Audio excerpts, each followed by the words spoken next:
Today, I want to discuss something that's likely a staple in your daily routine.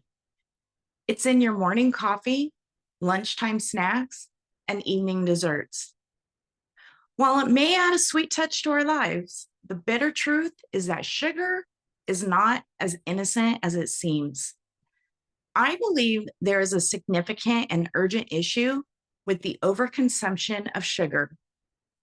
In this speech, I will explain the dangers of eating high amounts of sugar, offer a solution to the problem, and finally tell you what you can do to solve this issue.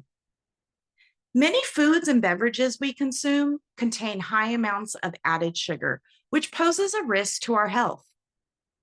Let's review some facts.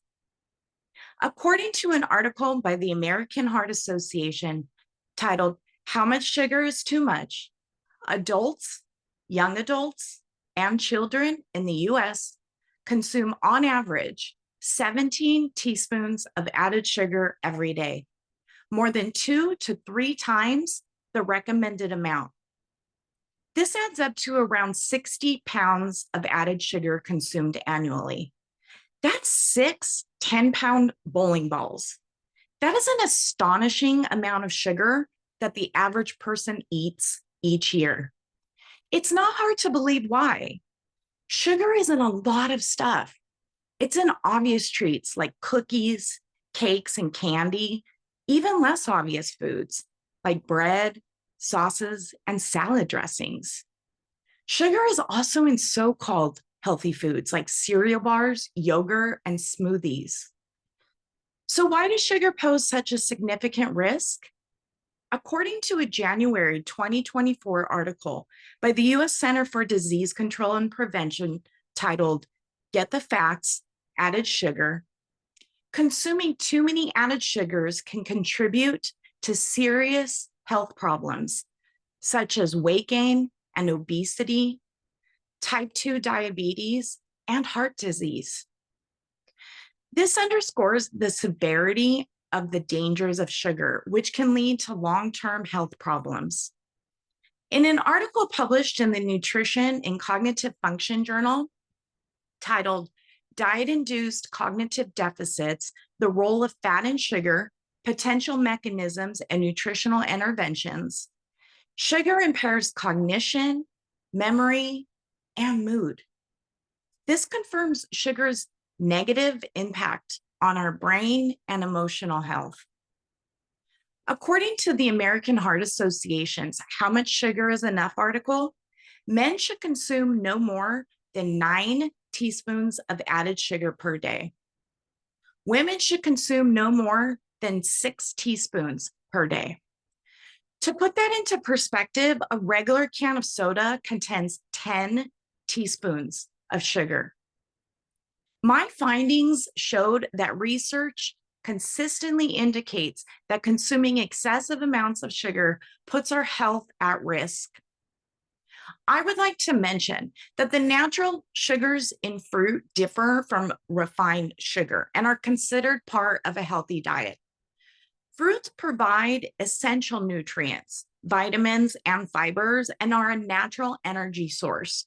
The body digests fruit slower than sugary snacks, too. Unfortunately, the average person isn't even eating the recommended daily amounts of fruit. So, what's the solution to the overconsumption of sugar? One solution is to reduce our intake and incorporate more nutrient-dense foods, such as fruits, vegetables, seafood, egg, poultry, and whole grains into our diet. A second solution is to use sugar alternatives, such as coconut sugar or raw honey. A third solution is making a habit of reading nutritional facts. Here's an example of what nutritional facts would look like on a package of food. Pay attention to number 1 and 2. Number 1 lists how many grams of sugar is in each serving. Number 2 lists the added sugar as a percentage of the recommended daily amount. Reading nutrition labels on food packages can help us become more aware of the sugar in food and make more informed choices. I discovered through research that health experts universally agree that reducing sugar intake improves overall health and well-being, leading to significant enhancements in how one feels and functions. Consider this illustration. Imagine your body is an expensive vehicle and food serves as fuel. You wouldn't put cheap gas into a Lamborghini because then you'll create problems that need costly repairs and you risk ruining the car. So I urge you to make better choices with the food you feed your body and mind. If we continue to eat excessive amounts of sugar, we risk developing a chronic health condition like the ones I mentioned. Now, an alternative thought is that sugar is okay in moderation, but consider how addictive it is. It triggers the release of dopamine in the brain. That's the feel-good hormone, making us crave more and more.